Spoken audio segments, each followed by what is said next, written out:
या आपल्या सगळ्यांना कल्पना आहे की जे युद्ध सुरू आहे त्या इराण, इस्रायल, अमेरिका वगैरे वगैरे या सगळ्यांचा परिणाम जो आहे हा गॅस, पेट्रोल, डिझेल अनेक गोष्टीच्या बाबतीमध्ये होतो आहे.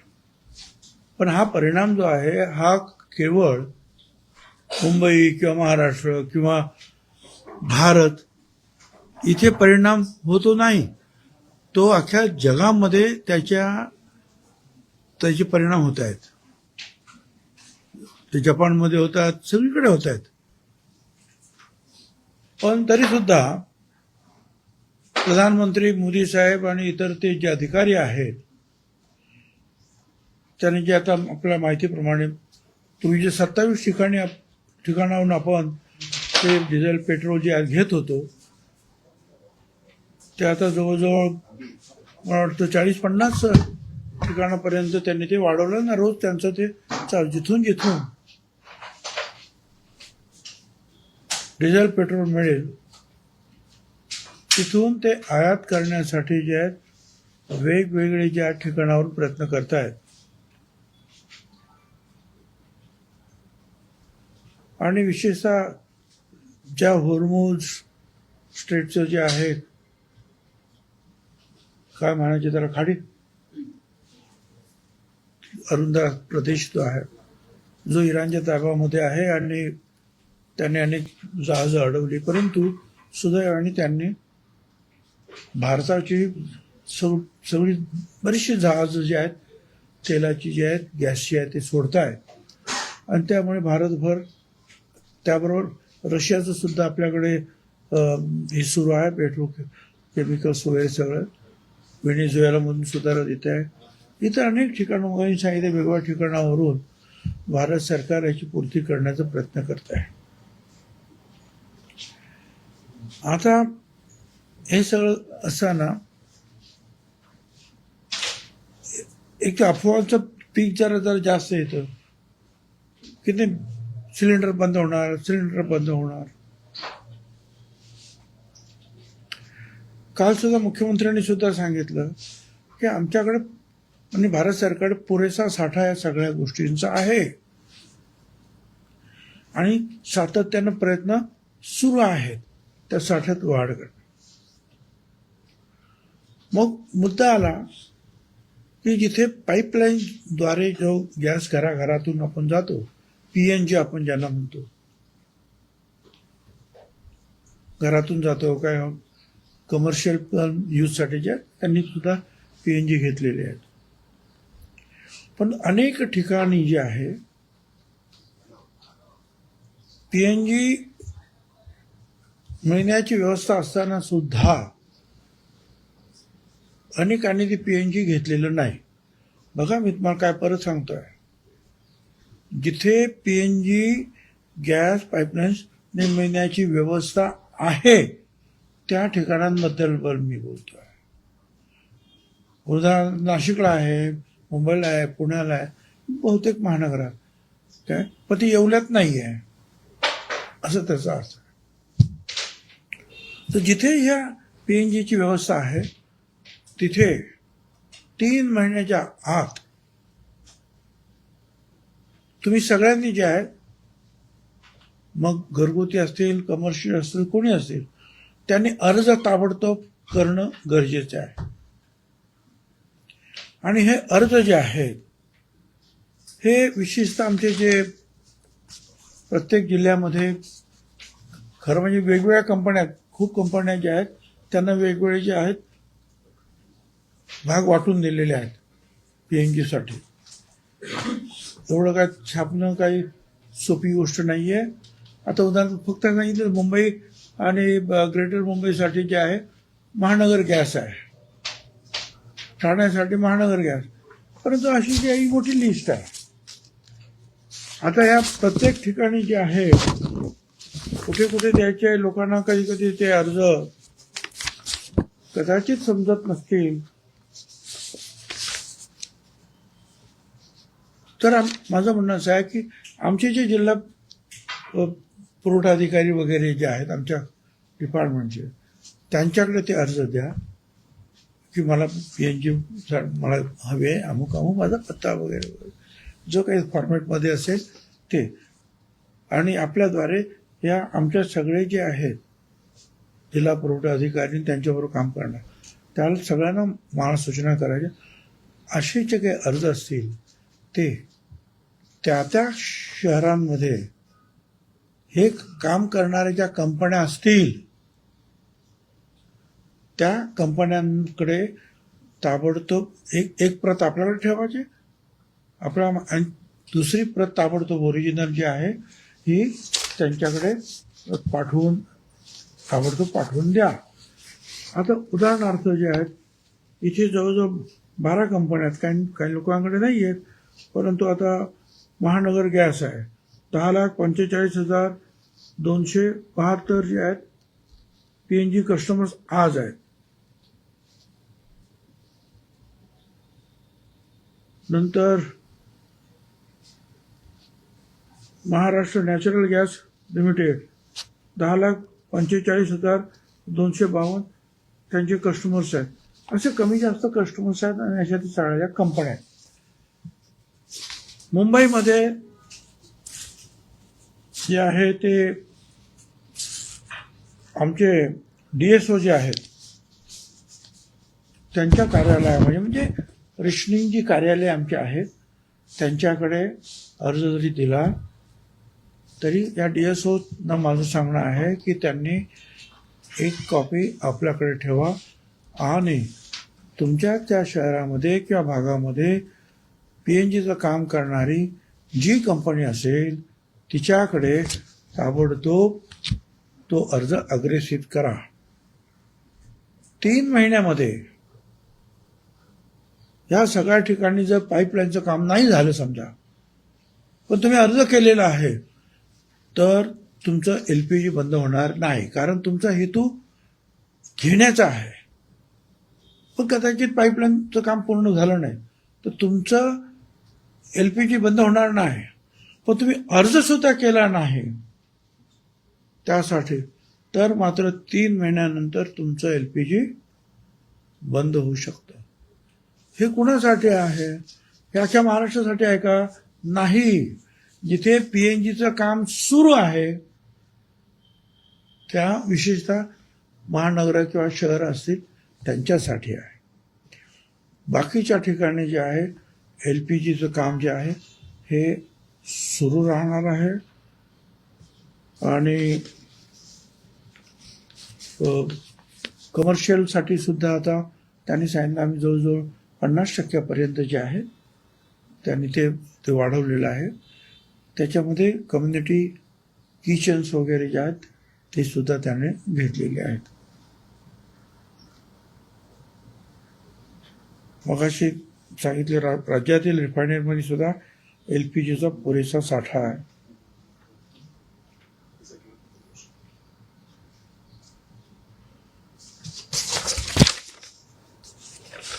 मागे पण मी सांगितलं की भारत सरकारने सांगितल्यानंतर जे त्यांच्या कंपन्या आहेत ऑइल कंपन्या त्यांना सांगितलं प्रोपेन आणि ब्युटेन याचा जास्तीत जास्त वापर करून LPG जे आहे वाढवा. तर 2 लाख टनाची वाढ केली per day. 2 lakh ton production त्याने वाढवलेलं आहे. आणखीन एक गोष्ट तुम्हाला सांगायची आहे की अन्नधान्य जे आहे आपल्याकडे पुरेसं आहे. 3 महिन्याचं अन्नधान्य एकदम तुम्ही नेऊ शकता.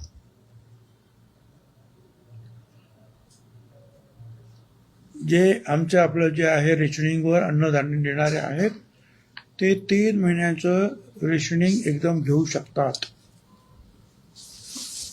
अर्थात काही 2 महिन्याचं पण घेतील, 1 महिन्याचं पण 3 महिन्याचं अवेलेबिलिटी आहे. आणि जास्तीत जास्त लोकांनी 3 महिन्याचं जे आहे हे अन्नधान्य घ्यावं असं मी या सगळ्यांना सूचित करतो.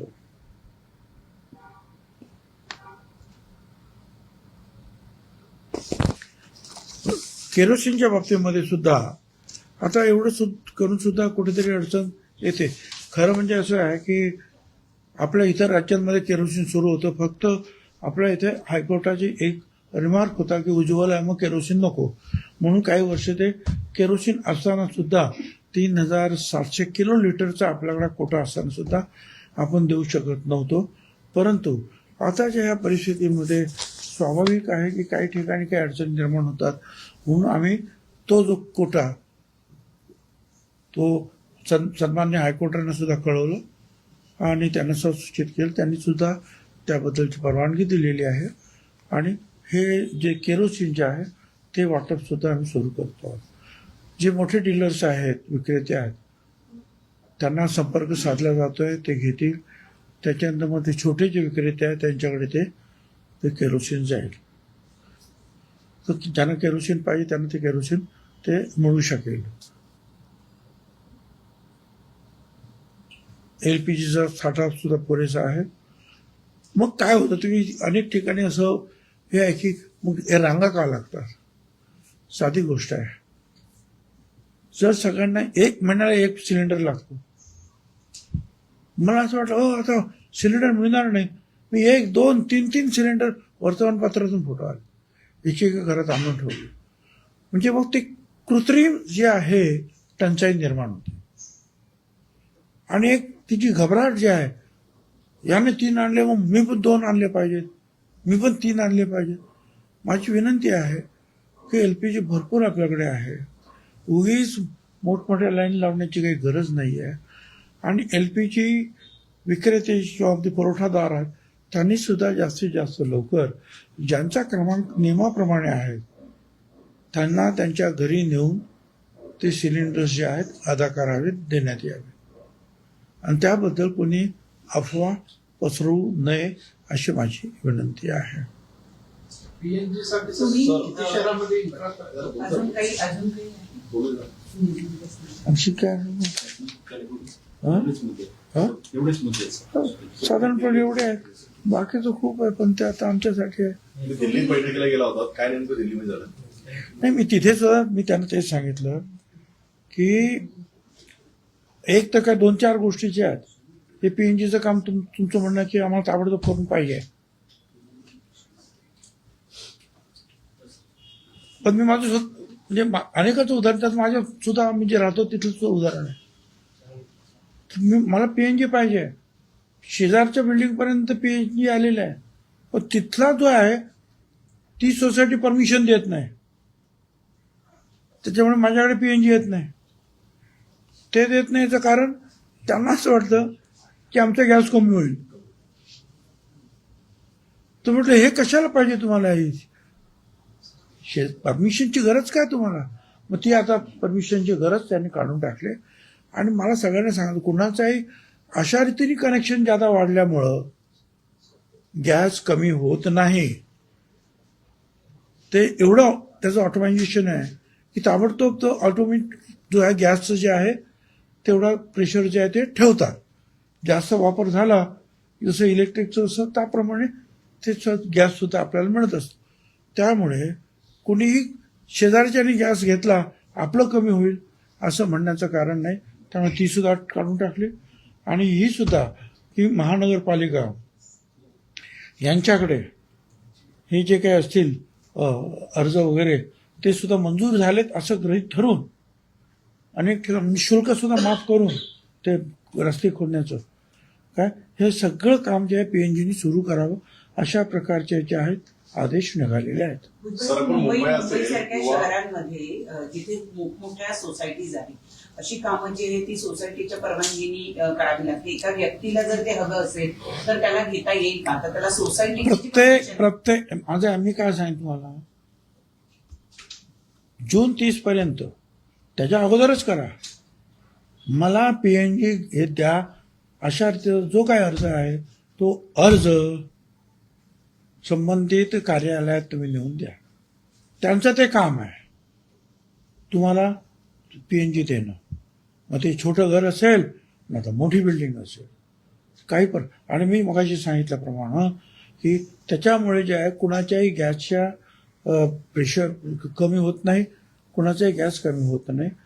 ऑटोमॅटिक जो आहे ते गॅसचं प्रमाण जे वाढत जातं. सर्व मुंबई असेल किंवा इतर शहरामध्ये झोपडपट्टी खूप मोठी आहे, अशा ठिकाणी आपण कसं करणार? पीएनजी करणार आहे की एलपीजी स्थिर होतं? नाही, आता असं आहे की जे प्रमाणित आहेत झोपडपट्ट्या आणि ती पीएनजी गेलेली असेल त्या ठिकाणी, एक आहे की पीएनजीच्या लाईन सगळ्या ठिकाणी काही गेलेली नाही आहेत, पण जिथे जिथे पीएनजीनी लाईन्स टाकलेल्या आहेत पण ती लाईन टाकली असून सुद्धा आम्ही घेत नाही, ते बरोबर नाही. त्याच्यावर जे आहेत पुढे त्यांची एलपीजी बंद होईल. पण तिची एलपीजीची लाईनच जर तिकडे त्या भागात गेली नसेल तर काही मुद्दा येतच नाही, एलपीजी चालू राहील. साहेब, आता सध्या एलपीजी, पेट्रोल, डिझेल महाराष्ट्रामध्ये किती उपलब्ध आहे?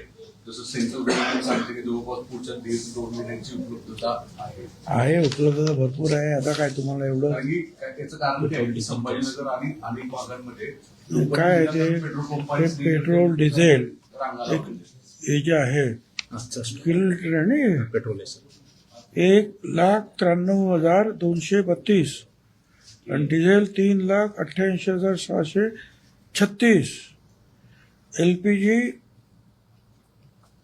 Metric ton 29,910.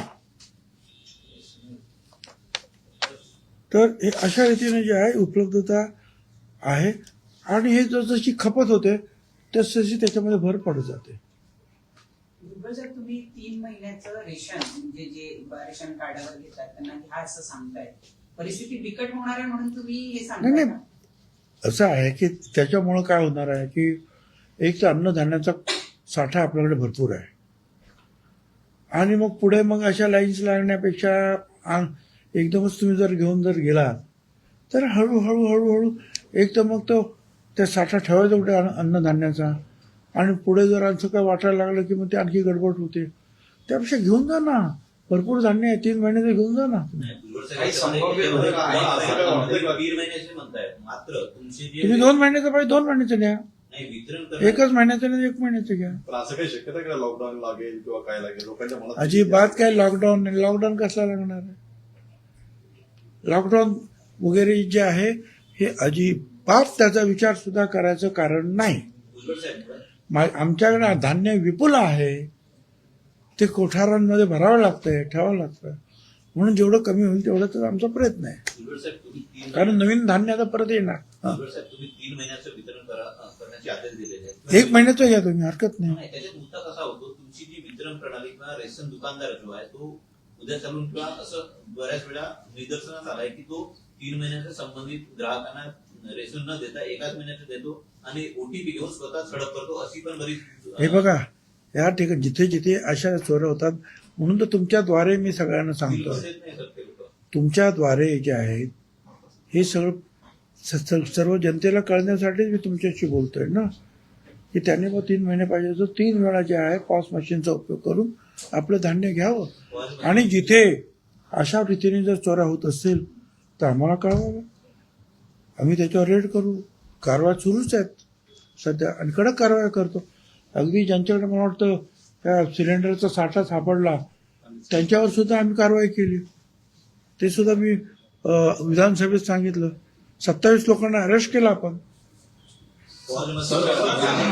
पाणी कनेक्शन, लाईट बिल आणि त्याप्रमाणे पीएनजी कनेक्शन, येस, हे पण केलं आपण दिल्लीच्या ह्याच्यामध्ये.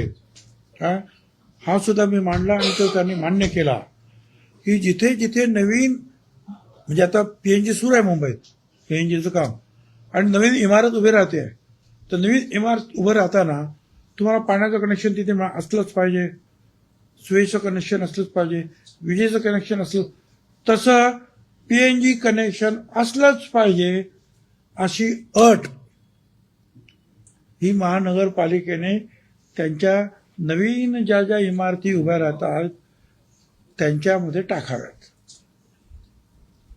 तरच त्यांना जे आहे ऑक्युपेशन सर्टिफिकेट मिळेल. तर हे सुद्धा जे आहे ही सुद्धा ऑर्डर भारत सरकारने सगळ्या कमिशनरांना दिली. आपण ते सांगितलं हे करा. सध्या महाराष्ट्रात किती ठिकाणी, किती शहरांमध्ये पीएनजीची सुविधा उपलब्ध आहे आणि किती इन्फ्रास्ट्रक्चर उपलब्ध आहे? एवढ्या ठिकाणी उपलब्ध काम चालू दाखवणार. सर विरोधकांना एक आरोप तुमच्यावर लावला जातोय की मंगलप्रभात लोढा यांनी तुमच्यावर दबाव टाकला की जैन मंदिराला तुम्ही सिलेंडर द्या. काहीही दबाव नाही. तुमच्याकडे काय जसं कम्युनिटी किचन असेल तर तुम्हाला पण मी देतो ना. दबाव वगैरे काही कारण नाही. त्यांचा उद्यापर्यंत काही कार्यक्रम आहे, त्यांचं ते कम्युनिटी किचन आहे, त्यांनी अर्ज दिला, आम्ही ताबडतोब दिलं. आणखीन कोणाला पाहिजे असेल कम्युनिटी किचनमध्ये काय तर भारत सरकारने सांगितलं की द्या म्हणून त्यांना, ते कमर्शियल रेटने द्या म्हणून त्यांची ऑर्डरच आहे. त्याच्यामध्ये आरोप वगैरे काही नाही. हे सगळा उघडा कारभार आहे. ज्यांना जिथे ज्या ज्या ठिकाणी अशा गोष्टी आहेत, धार्मिक स्थळ असतील, कुठे काय असेल, कुठे काय असेल, आणि तिथं त्यांना ती आवश्यकता असेल तर त्यांना कमर्शियल रेटने मिळू शकेल. सर, एक त्यांना राजकीय प्रश्न विचारायचा होता. अरे म्हणजे हे राजकीय झालं का? म्हणजे मिक्स नका करू रे. हे झालं ना बरोबर. हिंदीमध्ये उज्ज्वल साहेब, मुद्दा असा आहे, तो जो पॉज मशीनचा मुद्दा होता, हा? पॉज मशीन मधून जो बिल निघतंय, म्हणजे समजा 20 किलो जर मला दाणे दिले, पॉज मशीन मधून बिल निघतंय, एकही रेशन दुकानदार तो बिल देत नाही संबंधित ग्राहक. आपलं हे चुकीचं आहे. अहो हे काय आले नसतं ना तर किती बूम झाली असते. पण एखादा देत नसेल कदाचित तर त्याची तक्रार आम्हाला येते. एकही देत नाही आणि एखादा देत नाही, याच्यामध्ये खूप फरक आहे. नेक्स्ट. सर, राज ठाकरेंना पार्थ पवार जाऊन भेटले आहे. याच्या आधी सुद्धा आपण बघतोय की अनेक नेते भेटले होते. कसं बघतं सगळ्या ठिकाणी? आता मला काय माहिती, मला काही पार्थ पवार भेटले नाही, राज ठाकरे भेटले नाही. भेटले तरी मला काय सांगण्याची काय गरज नाही. ते काय कशासाठी भेटले सर, पुन्हा विलिनीकरणासंदर्भात मला काही माहित नाही. भेटले हे सुद्धा माहित नाही. सर, विलिनीकरणासंदर्भातली परत पुन्हा एकदा चर्चा रंजन ठाकरेंनी सांगितलं की विलिनीकरण होणार नाहीये, पण ह्या चर्चा वारंवार येत आहेत, याबद्दल काय म्हणा? असं कोणीतरी काहीतरी बोलताय. सध्या तरी हा प्रश्न आमच्या अजेंड्यावर अजिबात नाही. तो आमच्याही अजेंड्यावर नाही. आणि मागच्या वेळेला जयंत पाटलांनी जे आहे पवार साहेबांच्या पक्ष, त्यांनी सांगितलं आमच्याही अजेंड्यावर हा विषय सध्या नाही, त्यामुळे प्रश्न येत नाही. सध्या चर्चेला विषय जो आहे कॅप्टन खरातांचा, हा? त्यांच्या मोबाईलमध्ये अरे आणि ह्या झाल्या का? हिंदी में करना है सर. मराठी होतं मग हिंदी कॅप्टन खरातांच्या मोबाईलमध्ये कोडवर्ड मिळालेले आहेत नावाचे. काय? कॅप्टन खरात यांच्या मोबाईलमध्ये, मोबाईल तपासामध्ये एक कोडवर्ड मिळालेले आहेत 5 नावाचे कोडवर्ड. सस्पेंड कोडवर्ड आहे, स्पेशल कोडवर्ड. मग काय करू?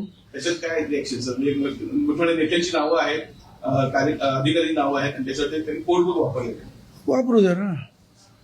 असं आहे, कोणाचंही नाव, तुमचं पण नाव असेल, यांचं असेल, माझं असेल, तुझं असेल. प्रश्न असेल, मुद्दा काय आहे की त्याच्या ह्या दुष्कृत्यामध्ये त्या माणसाचा काय सहभाग आहे का, हा महत्वाचा मुद्दा आहे. आता काही लोक सांगतात ते ईशान्येश्वर काय मंदिर आहे, म्हणजे मला काय माहिती नाही, नाशिक असून सुद्धा पण असेल, अनेक मंदिरं असतात काय, तिथे आम्ही जात होतो दर्शनासाठी. तिथे भेटत होते, त्यांना नमस्कार करत होतो. पण पुढची जी काही दुष्कृत्य त्यांनी जी काही केलेली आहे त्याच्यामध्ये कोणाचा काय सहभाग आहे, काय मदत आहे, माहीत असून सुद्धा त्याला मदत केली जाते आहे. मग ती सरकारी पातळीवर असेल, राजकीय पातळीवर असेल, किंवा सामान्य जनतेचा कोणतरी काय करत असेल, त्याची माहिती पोलीस घेतील. पण तुमचं नाव असेल एखाद्या पत्रकाराचं, त्याला काय सांगायचं असेल, म्हणजे तो काय गुन्हेगार नाहीये, त्याला काहीतरी दाखवायचं असेल, सांगायचं. जसं आता आम्ही तुम्हाला बोलवतो, तुमचे कसे नाव वगैरे असतात, कोडवर्ड नाही ना आपल्याला नाव असतात. सर, बऱ्याच नेत्यांचे त्याच्यासोबत फोटो आहेत. विरोधक आता म्हणतात की या सगळ्या नेत्यांची पण चौकशी व्हायला पाहिजे. आता मला सांगा, मंदिरासाठी जर कोण तिकडे गेलं असेल दर्शनासाठी, तर फोटो काढला तर त्याला काय, त्याच्यासाठी काय करायचं? तर पोलीस चौकशी करतात. त्या कुणाचा त्याच्यामध्ये, मी एका वाक्यात सांग, त्यांच्या दुष्कृत्यामध्ये कुणाचा किती वाटा संबंध आहे, हा महत्वाचा मुद्दा आहे. तर फोटोचं काय सांगायचं राव. माझ्याकडे रोज येतात थोडा, तुम्ही गेले साहेब आम्हाला फोटो राव काढ फोटो. आता कोण आहे, काय आहे, काय करू? तिकडे कोणा कार्यक्रमाला गेलो तर बाजूने चालत होता, समोरचा माणूस फोटो काढतच, मला माहित पण नसतं कोण आहे काय. त्यामुळे फोटो बरोबर असणं हा काय फार मोठा विषय असं मी काही समजत नाही. आणि जर तिथे एखाद्या कार्यक्रमाला कोणी बोलवलं असेल त्यावेळेला फोटो काढले असेल. महत्वाचा मुद्दा काय की त्याच्याच दुष्कृत्यामध्ये कुणाचा सहभाग आहे का माहीत असून अशामध्ये त्याला कोणी मदत केली आहे का हा महत्वाचा मुद्दा आहे. नाहीतर ते अख्ख्या गावाचा त्याचा संबंध आला असेल, अख्खं गाव तिथं दर्शनाला जात असेल, म्हणजे आमच्या गावाच्या मंडळींनी काय करावं? वो मंदिर आहे, चला पाया पडा, भजन करा, म्हणजे काय ते काय दोषी आहेत काय? अजिबात नाही. सर, रायगड जिल्ह्यातला एक घोटाळा पुढे आलेला आहे. 250 कोटी रुपयांचा घोटाळा आहे, ज्याच्यामध्ये वर्ष 2024-25 साठी 10 लाख क्विंटल एवढं धान खरेदी केलं गेलं होतं. पण हा धान हे गोदामात न जाता जे पोहे तयार करणारे जे कारखाने आहेत त्यांच्याकडे पाठवण्यात आल्याची माहिती मिळते. माझ्याकडे तर नाही माहिती. माहिती घेतो. माहिती घेऊ आपण, पण अशी काही माहिती नाही आमच्याकडे. सर, हिंदी में जानना चाहेंगे. सर, महिला आयोगावरती जेव्हा चाकणकर आला त्याच्यामध्ये निधीमध्ये तरतूद दिसते. जेव्हा पहिली तरतूद होती 2 ते 5 कोटी होती, परंतु चाकणकर आल्यानंतर ती 20 कोटी बंद केली आहे असं विरोधकांनी आरोप केला. त्यामुळे भ्रष्टाचार दिसतो. काय म्हणतात हे? महिला आयोगाचा जो निधी आहे त्याच्यामध्ये वर्ष 2010 ते 2005 या 5 वर्षासाठी फक्त 2 ते 5 कोटीची तरतूद होती. 205 कोटी. 2 ते 5 5 कोटी 2 ते 5 कोटीची तरतूद होती. पण 2019 ते आता 2024-25 या कालावधीमध्ये एका वर्षासाठी 20 कोटीहून अधिकची तरतूद करण्यात आली. बरं, मग निधी खूप वाढलेला आहे, तर त्याच्यामध्ये घोटाळा असण्याची शक्यता काही लोक करतात. असं आहे की हे सगळे जे आहे तुम्हाला असं वाटतंय तसं वाटतंय, सगळ्याच हळूहळू सगळ्याच डिपार्टमेंटमध्ये थोडी वाढ होत जाते. काय अगदी 20 वर्षापूर्वी आम्हाला खरं सांगतो पर्यटन 5 कोटी सुद्धा मला मिळत नव्हते ना. मी पर्यटन मंत्री झालो 1991-92 किंवा नंतर किंवा 2001 साली वगैरे 5 कोटी. आता किती मिळतात? कितीतरी पटीने अधिक मिळतात. जिथे जिथे काम वाढलं असेल तिथे जास्त कारण असते तर दिले पण असतील. मला त्याची काही कल्पना नाही, परंतु कमी जास्त देतात असं. रुपाली चाकणकरांनी SIT समोर चौकशीला जायला हरकत घेतलेली आहे. वास्तविक अशा प्रकरणामध्ये तुमच्या पार्टीच्या पदाधिकारी हरकत काय केले? हरकत घेतली, त्यांनी येण्यास नकार दिलेला आहे. काय माहित नाही मला. सर, हिंदी में जानना चाहेंगे PNG को लेकर अब तक क्या अपडेट है और जिस तरह से अफवाहें फैलाई जा रही हैं. थांबो जरा, ये क्या बोलता है? सर, गड़बड़ होता है. LPG को लेकर जो अफवाहें जो फैलाई जा रही है कि LPG की कहीं ना कहीं शॉर्टेज है, ऐसे में PNG को प्रमोट करना और PNG लाइंस को ज्यादा से ज्यादा लगाना क्या? PNG हमारे पास पर्याप्त है और PNG का काम कुछ महानगरों में या नगरों में शुरू है, और वो शुरू होने के बावजूद मेरे बाजू में PNG आया है मगर मैं नहीं ले रहा हूं, तो वो गलत है. तो वहां हम लोग बोल रहे हैं कि आपको PNG लेना ही है और उसके लिए आपको अर्जी दाखिल करना है. 3 महीने के अंदर वो PNG आपको मिलेगा. नहीं मिलेगा मगर आपका अर्जी अगर है तो LPG तब तक शुरू रहेगा. मगर आप अर्जी भी नहीं करेंगे और मांगेंगे भी नहीं कि हमको दे दो 3 महीने तक, तो उसके बाद में जो है आपका LPG बंद होगा. ये कहाँ की बात है? जहां LPG का PNG का काम शुरू है पाइपलाइन का, उन शहरों की बात है. दूसरे जगहों की बात नहीं है कि जहां नहीं PNG गया है वहां तो LPG चालू रहेगा. कई और PLG का कोई शॉर्टेज जो है, LPG का शॉर्टेज हमारे पास नहीं है. पूरा जो है जितना चाहिए पर्याप्त है. लेकिन कई ऐसे वीडियोस भी महाराष्ट्र के कोने से आ रहे हैं कि जहां पे लोग लाइन में खड़े हैं LPG. देखो, ये जो है एक डर रहता है लोगों को, जब अरे शायद लड़ाई बढ़ रही है, नहीं मिलेगा, नहीं। हालांकि ये है कि हमारे प्रधानमंत्री और सारे जो है भारत सरकार के अधिकारी पहले जो कुछ 20-25 देशों से 27 देशों से लेते थे ये डीजल, पेट्रोल, गैस वगैरह, अब जो है करीब 49 लोग देशों से ले रहे हैं, इतनी पूर्ति कर रहे हैं। और ये जो है प्रॉब्लम पूरे दुनिया के लिए है, फिर भी जो है हमारे यहाँ सारी जगह से जो है जहाज आ रहे हैं, तो कोई भी किल्लत नहीं है, ना गैस की है, ना पेट्रोल की है, ना डीजल की है। फिर भी जो है अफवाह फैलती है और मुझे ऐसा लगता है कि अरे शायद बंद होगा। एक चाहिए मुझे सिलेंडर 1 महीने के लिए, मैं 3 सिलेंडर कहीं से भी लाके रखता हूँ। फिर बाजू वाला बोलता है कि अरे इसने 3 सिलेंडर, मैं क्यों नहीं कम से कम 2-3 लेके आओ। तो इससे जो है नॉर्मल कोटा जो जाता है अलग अलग जगह पे, इतना सिलेंडर या खपत है, वहां जो है थोड़ी कमी निर्माण होती है, डर ज्यादा निर्माण होता है और लाइनें लगती है। मैं आपसे कहना चाहूंगा कि कोई लाइन लगाने की जरूरत नहीं है। आपके घर पे जैसे पहले सिलेंडर आता था ऐसे ही एलपीजी सिलेंडर आ जाएगा। लोगों को अब एक डर और सता रहा है कि लॉकडाउन कहीं ना कहीं ना लग जाए। प्रधानमंत्री ने जो स्पीच दी थी, आपको लगता है उसका कहीं ना कहीं गलत यूज किया जा रहा है?